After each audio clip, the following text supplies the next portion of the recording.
Snap Judgment Studios.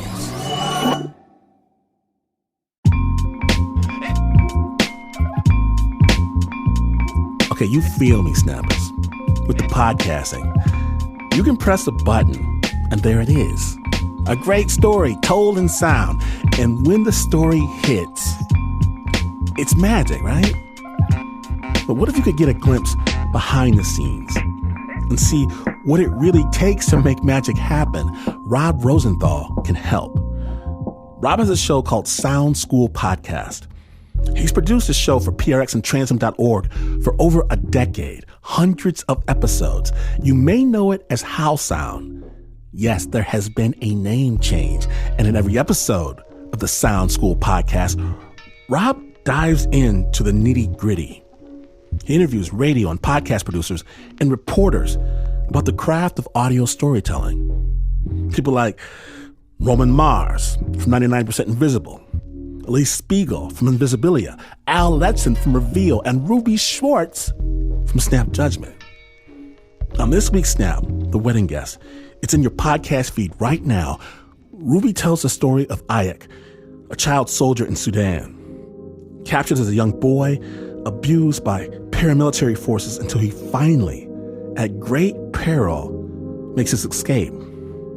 And years later, as an adult, Ayak runs into the very same man who tortured him as a child. Runs into him at a wedding. It's an amazing story. And for the Sound School Podcast, Rob interviewed Ruby about how she produced the story. And like I said, you're not going to believe what it took. Here's Rob. Last year, in the middle of the pandemic, Ruby Schwartz was anxious. I was just kind of having a creative panic. Australia was in lockdown, and Ruby works on a daily news show there. All I'm reporting on is like COVID and everything is like so, I don't know. I was just sick of news and I was feeling like I wasn't really using my creativity. So Ruby took to the internet hoping to find a story to produce. Could be anything really, just something to inspire her. One rabbit hole brought her to a book she ended up ordering, The Lost Boy, Tales of a Child Soldier. It's a memoir by Ayak Chut Deng. Reading it, Ruby thought, radio story. What was it that was in that book that made you think, oh, I could turn some aspect of this into a radio story? And I ask you this, Ruby, because I read tons of books, and I don't at the end go, oh, radio story. I agree with you that I read a lot and not a lot stands out to me as a radio story. But I think that his story was so full of surprise. Like every few pages I was like shocked at all of the things, and that creates kind of a perfect radio story, which is like, and then this happened and then this happened and then oh my God, that happened, which was like continual throughout his story. Ruby, who, by the way, is a former student of mine at the Transom Story Workshop, she says she pitched a story to Snap Judgment about Ayak's life, his life as a young soldier in Sudan, and how that horrendous experience affected him as an adult. She thought the story was a perfect fit for Snap Judgment. That's a radio show and podcast from PRX, and it features stories that they describe as cinematic, dramatic, and kick-ass. Those are their words. Snap said yes to her pitch, but then, of course, Ruby had to produce the story.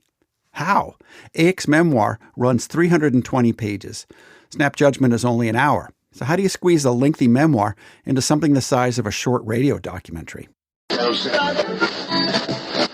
From PRX and Transom, this is How Sound, the backstory to great audio storytelling.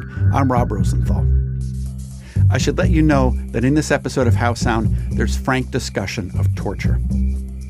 One issue Ruby wrestled with, the eternal question for storytellers, I think, how do I start this story? In this case, she already had a roadmap, Ayak's book. She could just do what Ayak did, start at the very beginning of his life. But that didn't really feel like it would hook listeners. So then Ruby thought, well, maybe I can kick off the piece when war breaks out in Sudan and Ayak joins the Children's Army. That didn't seem to work either. Still not grabby enough, she thought. So instead, she launched the story this way. In late 2004, Ayak Chut Deng was on the road. He was driving to a church in Brisbane, a city on Australia's east coast.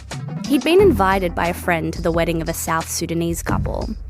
He didn't know them all that well, but he still had that kind of giddy, excited feeling you get before a wedding, which drove him to formalities he might not otherwise subscribe to. I'm not a suit person, so I like to wear a polo shirt, but I think I was wearing a nice button-up shirt, just for respect of the wedding. In the church, the 70 or so guests milled about, making small talk, before taking their seat on one of the wooden pews. And then the bride and the groom got married, everything went all right, people ate food and all that. It's all the Sudanese food, lamb stew, fish stew, because we are Dinka, so it's all stew. And then at the end of the service, I was sitting to the left side of the building of the church. I was just looking around. And Ayik recognises this guy, off to the side, on his right.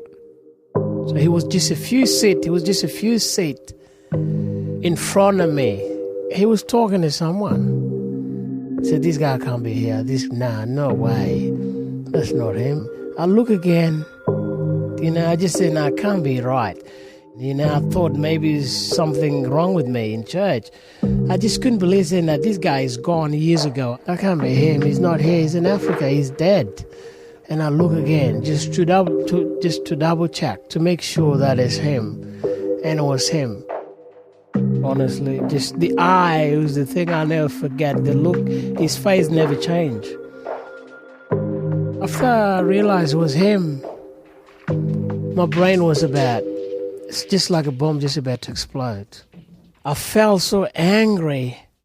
Ayik had always thought that if he ever came face to face with this man again, he'd kill him. But at this point, many years had passed and he was a different person now. I said, nah, this time I can do anything to him and he can't do anything to me because I'm not a kid anymore. I'm not that skinny child anymore. So what I did, I walked straight back to my car, jumped in the car, went home. While I was at home, everything started pouring back in my head. I went back to when I was a child again. When I was a child under his power. I never went through so much pain in my life until I met Anyang. That's how Ruby opened her story, which is called The Wedding Guest. Now, why is that a better lead than starting with Ayik's early life or joining the Children's Army? One of the things that I was thinking is you want a question that's driving something all the time. And so I think that by starting it instead with this kind of slightly more like mysterious piece of action where it's like someone sees someone from their past and they're like, holy crap, how is that person here? The question that like listeners are left asking themselves is, well, who the hell is this person? I want to know more. And I feel like that was also like a big part of how I structured it, was like, how can I make sure that listeners are like asking them, like that they have a question in mind through the course of listening to it. I talked to Nate DeMeo of the Memory Palace podcast once, and he said a story is a series of raised questions. I feel like that's what you're describing. Yeah, I think so. Because I feel like for me, like when I listen to things and then I like dissect what's kept me listening, and it's always the fact that there's like some question in the back of my mind that I'm trying to answer and I'm hoping to find out through keeping on listening. Okay, so out of all the possible places to start this story, Ruby narrowed it down to the church scene. But what about the other 300 and some odd pages that laid out all the details of Ayik's life?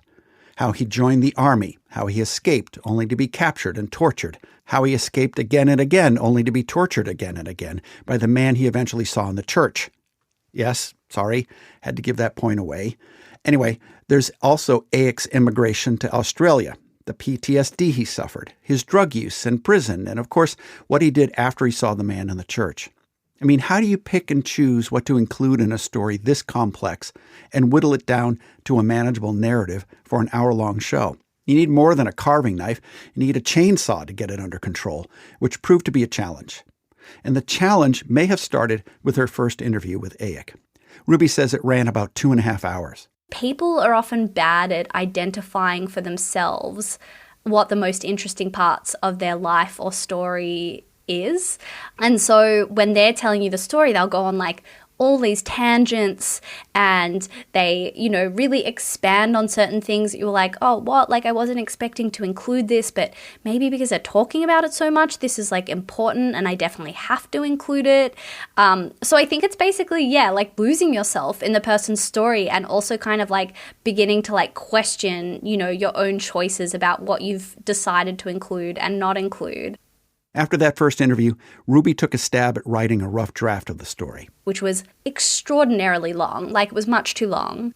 But she sent it to her editor anyway. And they were like, you're going into plot march territory. Plot march territory. I'd not heard that phrase before, neither had Ruby. Plot march. I think they also refer to it as like a life story kind of story. You're just plotting out this person's entire life story right now. And you've forgotten that there's like a reason that you're telling the story, and I think you need to remember what that reason is. I think it was actually at that point that I took something that I'd learnt with you at Transom, which was focus sentence.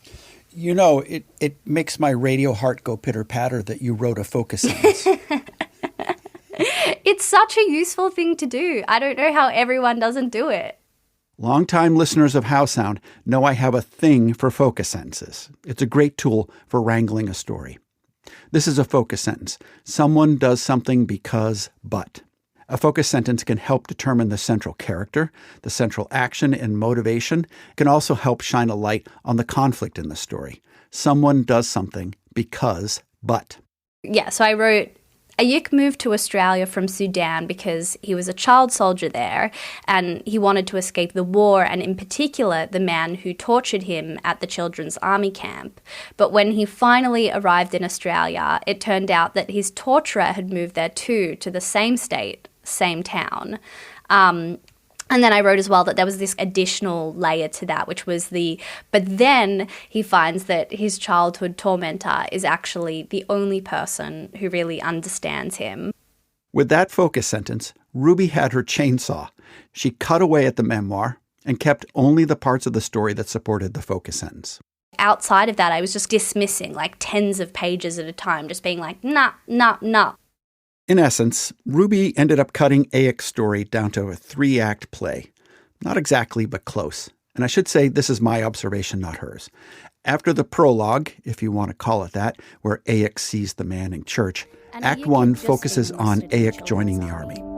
That first day, when he arrived at the base, this sprawling encampment with tents dotted all over the red, dusty earth. I look around, children's everywhere. Everywhere. Oh, there were hundreds of them. I felt, okay, this is good. Now I'm going to get trained. I'll get my uniform, I'll get my boot, I'll get my gun. I wasn't really scared, I was excited. The training was brutal, very physical, with no respite from the heat. And if you made a mistake, you're whipped. Ayik wanted out, so he escaped and found help at a refugee camp. And then a few weeks later, at the refugee camp, the army come at night time. They get a bunch of grass, light it up. They walk into this little hut, light it, looking for boys. Every few days, the bosses from the children's army camp would do a sweep through the refugee camp, looking for children that might have escaped. During one of those sweeps, they found Ayik. They pulled him out of the hut he was sleeping in. And they caught me and took me back to the camp, to the Red Army camp. We got thrown into this, it was a makeshift little prison. It made out of branches of tree. And during the day, around 12 o'clock, they bring you out. That's when Ayik met the army's prison guard for the very first time. The guy responsible for punishing those who tried to escape. And his name was Anyang. Anyang was 16 years old. He was solid and he towered over Ayik. But I didn't take him as just, he's going to be a bad person. I thought, he's doing his job and he's probably going to punish us today, and that's it. First, Anyang put him in a hog tie. Your elbows are tied to your ankles, and you just on your chest. And you're in the sun lying in the sun. After a day of almost non-stop beatings, Anyang threw Ayik back in the prison. Ayik begged him for water. By the end of the day, Ayik was so thirsty that he had no choice but to drink his own urine. So what happened was I escaped. Ayik escaped again, only to be captured, then tortured. A cycle that repeated itself again and again. Escape, capture, torture. I feel like Act 1 of the story ends where Ayik, with the help of his sister, manages to get out of Sudan and was granted permission to resettle in Australia. Act 2 lays out Ayik's life in Australia. There's the impact of seeing Anyang, the man in the church, his torturer. There's also Ayik's PTSD and drug use and time in prison, and his decision to confront Anyang on national TV. I'm going to leave out some of the details, but they both ended up on a television show called Look Me in the Eye. The conceit of the show is this.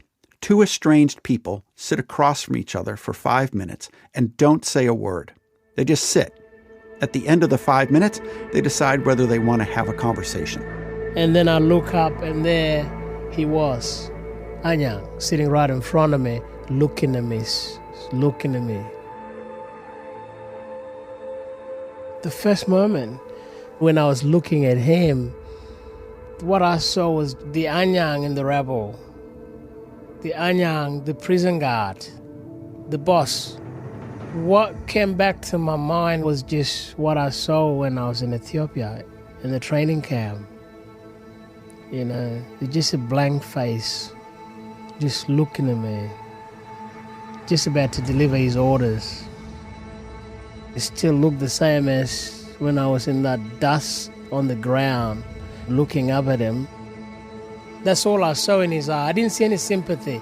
His eye was just so blank and just staring at me. Ayik looks away, but Anyang keeps a steady gaze on him. I was hoping to see some changes, face, but I didn't see it. I was thinking, I just think it's the same guy. It's the same person. It's people learn, grow, and change, but I haven't seen any change. So these two acts are basically what Ruby wrote in the first part of her focus sentence. Here it is again. Ayik moved to Australia from Sudan because he was a child soldier there and he wanted to escape the war and in particular the man who tortured him at the children's army camp. But when he finally arrived in Australia, it turned out that his torturer had moved there too, to the same state, same town. Now keep in mind, as she's building these first two acts of the story, she's chopping out a lot in an effort to make it less plot-marchy. Just being like, nah. And much of what she cut were the plot-marchy, unsurprising details about his PTSD and his drug use and time in prison. But at one point, she felt making these cuts because these struggles weren't surprising just felt wrong. Yeah, I don't want to be like, oh, well, it's unsurprising that someone who's been a child soldier in Sudan then gets out and has PTSD, potentially starts using drugs, stuff like that. Like, it feels gross to be like, that's not surprising. But it's not surprising. And if she was to cut out all of this part of his life, it would just oversimplify things. It's a huge part of his memoir. It's probably it's probably 60 or 70% of his memoir is that particular story of his struggles in Australia. So in the end, she and her editors agreed to include some of those details. Briefly, the section ended up running about 2 minutes long rather than 5 or 6. It actually also allowed me to use a piece of tape from Ayik where it's really one of the only times in the interview that he got quite emotional. Even though Ayik was living this new life in a new country at peace, these thoughts about Anyang and all the pain he inflicted on him, they kept coming up in flashbacks. It was like this movie rolling in front of his eyes that he just couldn't press pause on. Sometime when I was in the kitchen, because there were 3 of us in my family that used to cook for everyone, me and my sister and my cousin. Sometime when I was in the kitchen, I'll look at this tray sitting in front of me of meat. My mind will start thinking, oh, okay, if you cut into that meat, you'd be like you're cutting into your nephew and nieces. all this crazy thought come into my mind. Sometimes I'll just stick the knife in the steak and go to the park and then come back. And my sister will say, how come you didn't do that? I said, because I don't want to. I didn't want to tell her what I was going through. I didn't want to tell her that thing reminded me of the war when I was a soldier. Ayuk's life in Australia had not gone how he'd planned. He couldn't hold down jobs, he got a taste for drugs and booze, and eventually he became a low-level drug dealer. I went through in Australia going to prison, having a fight with a girlfriend, having a fight with the police, having a fight with people at the pub. I was diagnosed with post-traumatic stress disorder. Sorry, Ruby.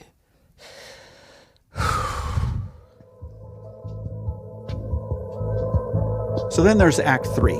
That act reveals what happens after Ayuk and Anyang meet in a TV studio, camera rolling.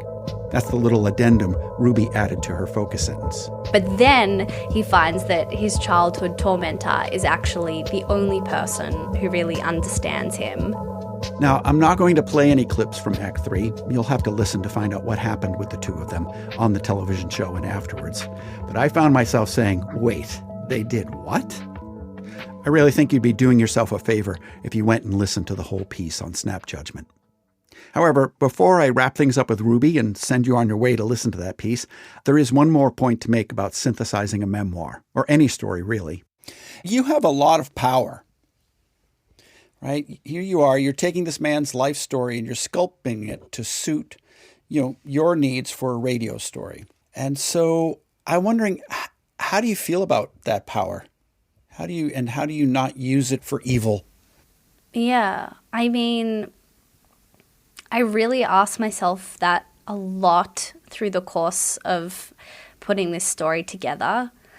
It feels like a power that you can feel very uncomfortable having. And I said this at the beginning where I was like, people often don't know the most interesting parts of their life, but it's like, who am I to decide what the most interesting parts of a person's life are? But I guess that's what we do as storytellers. So, yeah, I mean, I felt uncomfortable about it the whole way through, and I grappled with a lot, and I think that there were drafts where I was getting notes from editors at times that I didn't totally follow through with because I was just like, I'm going to include that because I don't know, I just like, there were times where I was just extremely uncomfortable. No, I can hear you wrestling with it now. Yeah, But one other thing, though, that I tell myself, which I think makes me feel better, a person also has agency. Like they can choose to tell you their story, and Ayuk is choosing to tell me his story. And I think there's also, potential like paternalism in being like, oh, well, do they really know what they're getting into in this? Like, it's like I should assume as well that the people that I'm talking to, understand and that they can make their own choices. So, that's definitely one part of it that allows me to feel more comfortable with it. But in this case, I was extremely nervous when the story came out because I felt that I'd spoken to him for so long, taken so much of his time, and then cherry-picked the parts of the story. I mean, after having, 7 hours of tape with a person and putting out a 35-minute episode, inevitably you've cut so much. And yeah, so the morning that the story went out, I got a text from him that just said, "Call me, full stop," which is like the most terrifying message to get from anyone, let alone the person who you've just featured in your story. I was like extremely nervous that he was going to say, "You've excluded all the important parts of my story," or "You've misrepresented me," or whatever. I called him right away and he was like, "I absolutely love the story. You did such a good job. I'm so excited to send it to all my friends and family. Thank you so much. Like, it means a lot." So that was just the biggest relief. It made me trust myself more. Ruby Schwartz is a producer for 7 a.m., a daily news podcast in Australia.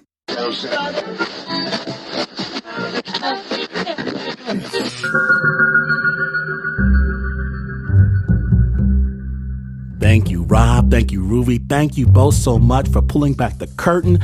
And if you want to subscribe, to the Sound School Podcast. This is a brand new name. What was once House Sound is now Sound School Podcast. Still from PRX, still from Transom, still Rob at the helm, just a new name, Sound School Podcast. Speaking of Transom, if you want to do this podcast thing, Transom is the online source for inspiration and tools for audio storytellers. If you want to know what gear to buy? Transom. Want to know how to write for the ear? Transom. You want to know how to use music in a story? Transom.org.